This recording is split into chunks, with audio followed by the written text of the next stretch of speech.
Alhamdulillahi Rabbil Alamin. Wassalatu wassalamu ala asyrafil mursalin Sayyidina Muhammadin wa ala alihi wa ashabihi ajma'in.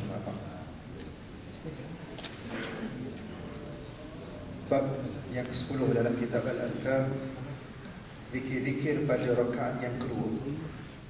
Dalam salat dia ada zikir yang telah kita bincangkan, start daripada takbiratul ihram sampai pada sujud yang kedua. Dalam rakaat yang kedua pun begitu. Kata Imam Nawawi, kami telah menjelaskan pelbagai zikir yang dibaca pada rakaat yang pertama. Semua zikir itu juga dilakukan sama seperti pada rakaat kedua, sama ada untuk solat fardu ataupun sunat, kecuali dalam beberapa hal. Sama ada, kecuali dalam beberapa hal. Yang pertama, dalam rakaat pertama terdapat takbiratul ihram yang menjadi salah satu rukun solat. Tetapi rakaat kedua tidak ada takbiratul ihram. Itu je biasanya antaranya. Tiada takbir di awal rakaat, cuma takbir ketika berdiri daripada sujud dan hukumnya sunat. Takbir itu daripada kita sujud dan bangun pada rakaat yang kedua. Yang kedua, tidak disyariatkan membaca doa iftitah pada rakaat kedua. Rakaat kedua tak ada lagi doa iftitah. Yang ketiga, tiada perbezaan pendapat dalam membaca ta'awudz pada rakaat pertama, yakni a'udzubillah. Namun pada rakaat yang kedua ada perbezaan pendapat. Paling benar ialah membaca ta'awudz. Sebelum kita baca Fatihah, sebelum kita baca Bismillahirrahmanirrahim, kita baca a'udzubillahi minasyaitonirrajim. Itu sunat pada semua rakaat. Dan yang keempatnya, pendapat paling kuat mengatakan bacaan Al-Quran pada rakaat kedua lebih pendek daripada rakaat yang pertama. Di sini ada perbezaan pendapat sebagaimana telah kami jelaskan sebelumnya. Wallahu ta'ala alam. Bab yang ke-11, doa kunut ketika solat subuh. Membaca doa kunut ketika solat subuh ialah sunnah kerana terdapat hadis sahih mengenainya. Anas radhiyallahu ta'ala anhu berkata, Rasulullah sallallahu alaihi wasallam selalu membaca kunut subuh sehingga baginda meninggal dunia. Disampaikan oleh Al-Hakim Abu Abdullah dalam kitabnya Al-Arba'in dengan ulasan. Hadis ini dinilai sahih. Imam Al-Hakim mengatakan hadis ini hadis sahih. Anas kata Nabi baca kunut subuh sampai Nabi wafat. Itu hadis yang sahih. Menurut mazhab kami, kunut subuh disyariatkan dan hukumnya sunat muakkadah. Dalam istilah yang lain, sunat ab'ad dipanggil. Apabila ditinggalkan, sama ada sengaja ataupun tidak, salatnya tidak batal sebab dia sunat. Namun hendaklah menggantikannya dengan sujud sahwi. Sujud sahwi, kalau kita terlupa nak baca kunut, kita terus sujud. Sebelum kita beri salam, kita sujud sahwi. Apakah solat fardu selain daripada subuh juga dibacakan kunut? Ada 3 pendapat dalam mazhab Imam Syafi'i. Pendapat paling benar ialah apabila kaum muslimin ditimpa musibah, sunat melakukan kunut. Dipanggil kunut nazilah. Kalau orang Islam kena serang dan sebagainya, kita sunat untuk baca kunut nazilah. Dalam solat-solat yang lain, termasuklah solat subuh. Begitu juga sebaliknya. Pendapat kedua mengatakan melakukannya secara mutlak. Ada pendapat kedua dalam mazhab Imam Syafi'i, baca semua. Pendapat yang ketiga pula mengatakan tidak melakukan kunut secara mutlak. Wallahu ta'ala alam, tapi pendapat yang pertama lebih benar. Fasal, kedudukan kunut dan lafaz-lafaznya berdasarkan athar daripada Nabi SAW. Doa kunut kita ambil kat mana? Dalam mazhab kami, kunut disunatkan ketika 2 minggu terakhir pada bulan Ramadan, pada rakaat terakhir solat witir. Sunat juga. Dalam mazhab Imam Syafi'i juga disunatkan kunut pada 15 yang kedua Ramadan, waktu rakaat yang terakhir salat witir. Pendapat kedua dalam mazhab kami mengatakan kunut dilakukan selama sebulan penuh pada bulan Ramadan. Ini pendapat yang kedua dalam mazhab Imam Syafi'i. Ada pendapat yang kedua baca sebulan, bulan Ramadan pada rakaat terakhir witir baca kunut. Pendapat ketiga iaitu daripada mazhab Abu Hanifah pula mengatakan selama setahun penuh. Mazhab Abu Hanifah ada pendapat yang mengatakan kunut tu wajib sepanjang tahun untuk ketika salat witir.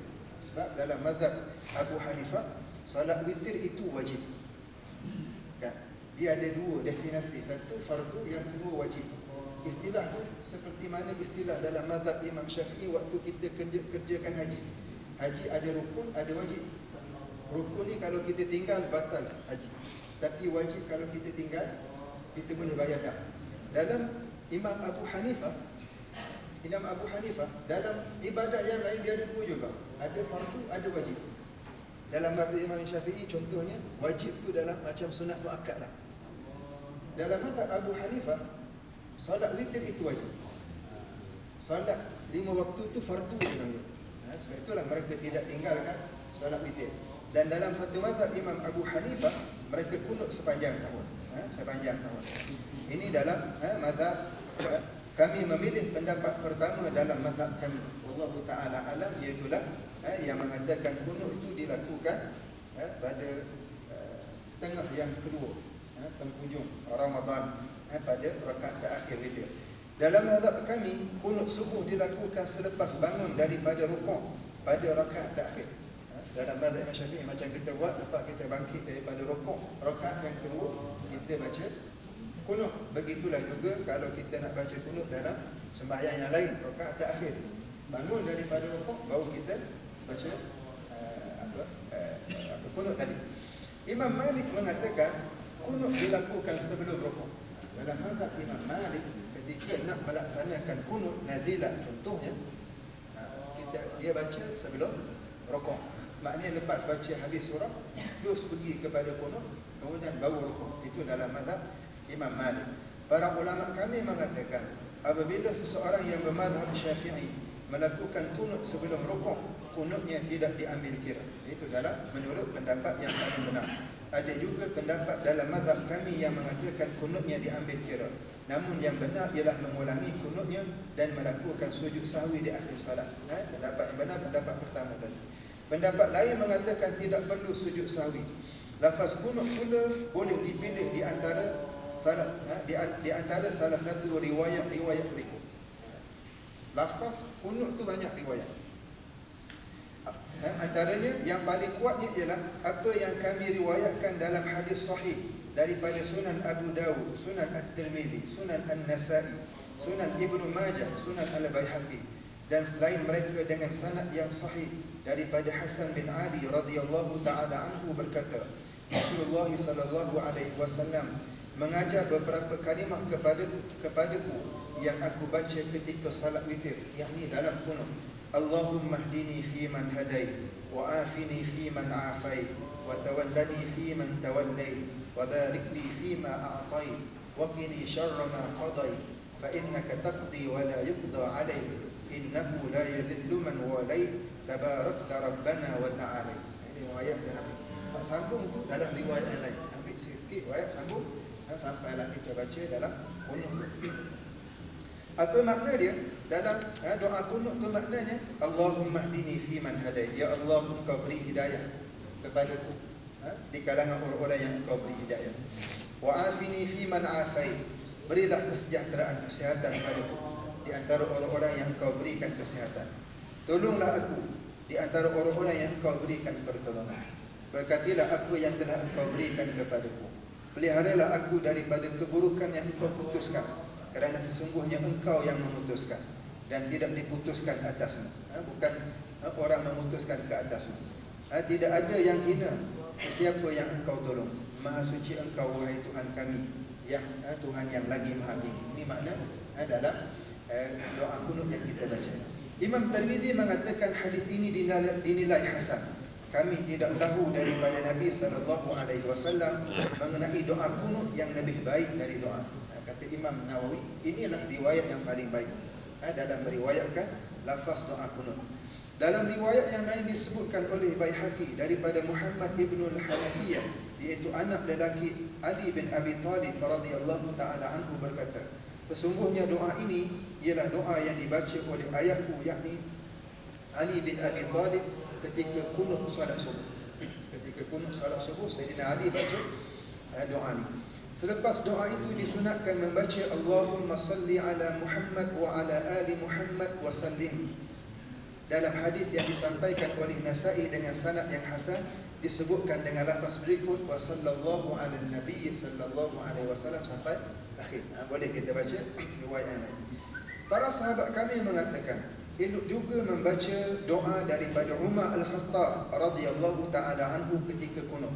Umar Al-Khattab pernah melakukan kunut subuh selepas rukuk dan membaca Allahumma inna nasta'inu wa nastaghfiruka wa la nakfuru wa nu'minu bika wa nakhla'u man yafjuru Allahumma iyyaka na'budu wa laka nusalli wa nasjud wa ilayka nas'a wa nahfid narju rahmataka wa nakhsha 'adabak inna 'adabaka al-haqqa bil kafirin mulhid Allahumma 'adhib al-kafarata alladhina yasudduna an sabilik wa yukadzibuna rusulak wa yuqatiluna awliya'ak Allahumma ighfir lil mu'minina wal mu'minat wal muslimina wal muslimat wa aslih dhata bainihim wa alif baina qulubihim waj'al fi qulubihim al iman wal hikmah wa thabbithhum ala millati rasulillah sallallahu alaihi wasallam wa awzi'hum an yufu bi ahdika alladhi ahadtahum alayhi wa ansurhum ala aduwwika wa aduwwihim ilaha al haqq waj'alna minhum. Ini doa Umar Al-Khattab. Umar Al-Khattab punya doa. Kadang-kadang kita dengar Imam Mekah baca doa ni. Kan Imam Mekah biasa baca sebahagian daripada doa ni waktu dia baca kunut witir. Ya. Maksud dia apa? Ya Allah, sesungguhnya kami memohon perlindungan kepadamu, memohon ampun kepadamu dan tidak ingkar kepadamu. Kami beriman kepadamu dan berlepas diri daripada orang yang kafir kepadamu. Ya Allah, hanya kepadamu kami beribadat. Hanya bagimu kami salat dan sujud. Hanya kepadamu kami berusaha dan bergegas.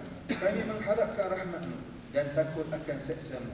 Sesungguhnya seksamu bagi orang-orang yang kafir.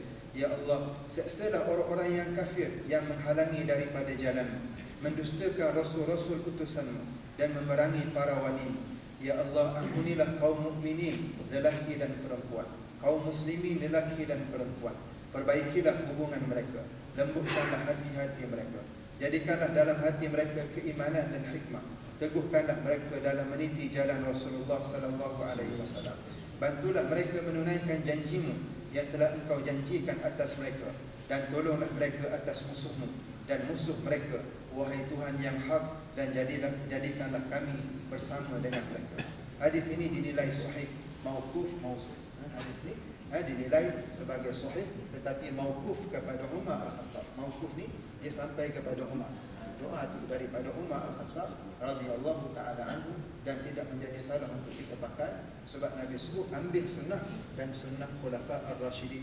Selepas itu iaitulah 4 orang khalifah selepas Rasul sallallahu alaihi wasallam termasuk Umar Al-Khattab radhiyallahu taala anhu. Para ulama kami mengatakan dianjurkan bagi menggabungkan doa kunut daripada Umar ini dengan doa kunut sebelum. Sunat juga kita gabung dua.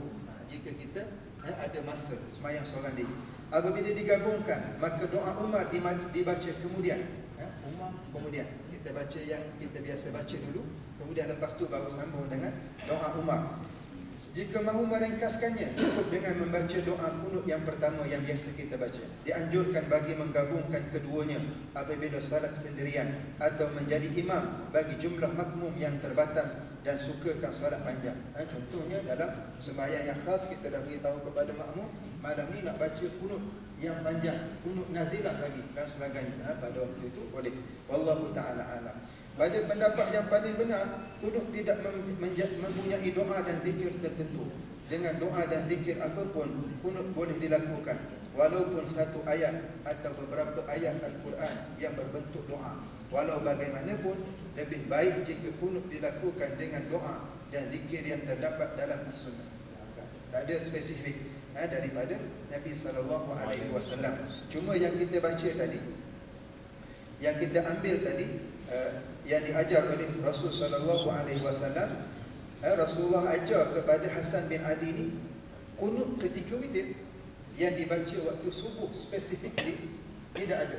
Cuma dalam riwayat yang disebut tadi, Anas kata aku tengok Nabi kunut daripada ujung hidup Nabi sampailah Nabi sallallahu alaihi wasallam meninggal, Nabi kunut.